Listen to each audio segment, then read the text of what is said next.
Were you not entertained? I could tell you one thing. This was an instant classic between the Thunder and the Cavaliers. The NBA should be ashamed of themselves because they don't promote the Cavs and the Thunder like they should. It's like the NBA don't really care about the small market teams. And it's such a crime. You know what I'm saying? Because them two teams are great. Let's talk about the game though. What an amazing game. Best in the East versus the best in the West. This game lived up to all the hype. It didn't matter who you were rooting for. You were entertained.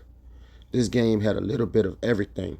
And they wasn't just out there hunting threes like you usually see in the NBA game. This the type of games that could save viewership, in my opinion.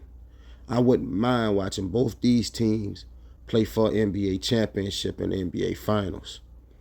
This would feed families, if you know what I mean. The Cavs are now on an 11-game win streak. They snapped the Thunder 15-game win streak. This game was so great that it had 8 ties and 30 lead changes. This game was electric, folks. SGA came out hot like he usually do, you know. And Donovan Mitchell started 1 for 11. That was most shocking to me. But Mitchell made some key buckets down the stretch and plays. He made a couple plays where he kicked the ball to the shooter on the side and they knocked him down, after he attacked the basket. That was key moments in the game. But this is the game of basketball. It's not just about the star player. When your star player don't have it going scoring, it's up to the others to pick them up. And the Cavs did that. The others were great. The Cavs made 15 threes for 41.7%. That's nice. The Cavs got to the line 27 times. They shot 74%. That's okay. They could be better there. But the Cavs bench, in my opinion, was much better than OKC's bench. They were a +6 in the assist category, 39 and 33. And the Cavs was a +6 in points in the paint. Both teams shot 52% from the field, and the rebounding battle was pretty much equal. OKC shot 36% from 3 and 88% from the free throw line. That's good stats, but it wasn't enough because the Cavaliers won the main categories, the categories that matter. SGA, he going to do what he do. He going to hover around 30 points every game. He had 31, 4, and 5. Isaiah Hartenstein, double-double machine, 16, 12, and 6. He was outmatched out there, though. Jalen Williams, he had a solid game, 25, 9, and 5. Lou Dort, 7, 4, and 4. Kason Wallace, 15 points. Isaiah Joe had 8 and 7, while Aaron Wiggins rounded things out with 11 points. But man, this wasn't about the OKC Thunder. This was about the Cavaliers. I learned a lot from the Cavaliers, man. The Cavaliers have the formula to win a championship. They punished OKC in the paint. I mean, they punished them.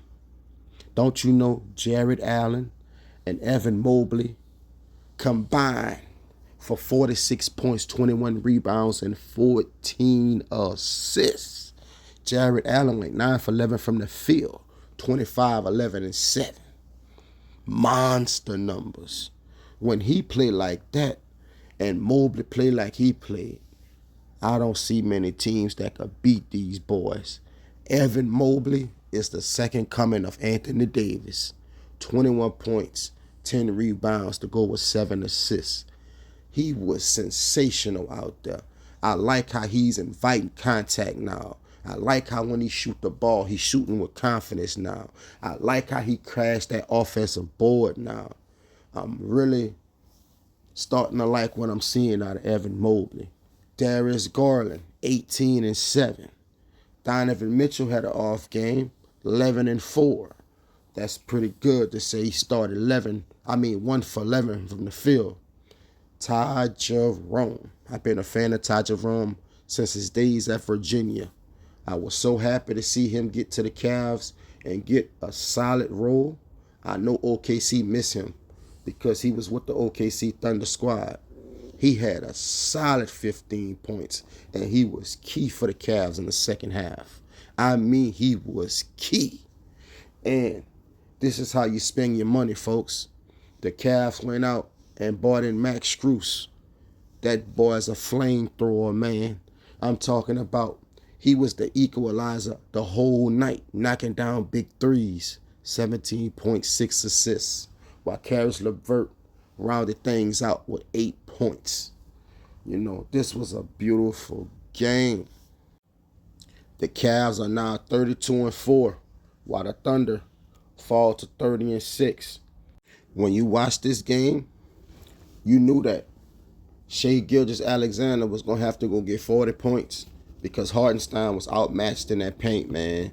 They were taking turns on Isaiah Hartenstein in that paint. Size matters. They like to say the big man is extinct. Oh, no. It still got some pretty good big men in the NBA, And what makes the Cavs so great, they don't really have that many teams in the NBA with two solid big men that could match the Cavs' physicality and their relentless pursuit on that glass. They are rebounding machines. It's hard to box them boys out, man. I'm talking about Jared Allen. He be snatching them rebounds. If he don't snatch the rebounds, he tapping the ball out for extra possessions. That's what it's about, man. This was a complete one. I really enjoyed this game. I don't really enjoy that many games anymore, but I enjoyed this one.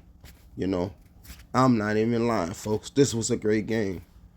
The crazy thing is, what if Donovan Mitchell would have had a better game than what he had?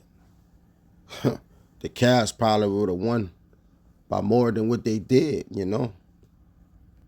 Great effort by both teams, though. Great win by the Cavaliers. Let's see if they can keep this thing going. Let's see if they could go on a 15-game win streak. They 4 games away. I think they can do it. This team is incredibly hot right now. Y'all let me know what y'all think about this game.